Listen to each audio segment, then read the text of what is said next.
Food Biters, surprise, surprise! Today, let's talk about food. And what do we have in the menu? Ta-da! Fine egg noodles. But this is not just an ordinary fine egg noodles. Because today, I'm going to recreate an Asian dish and I will call it an Asian stir-fry noodles. My way.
Now it's taste time.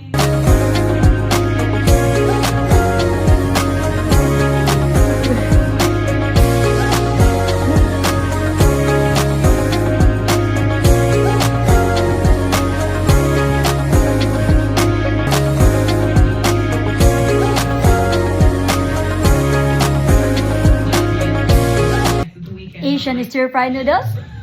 Approved.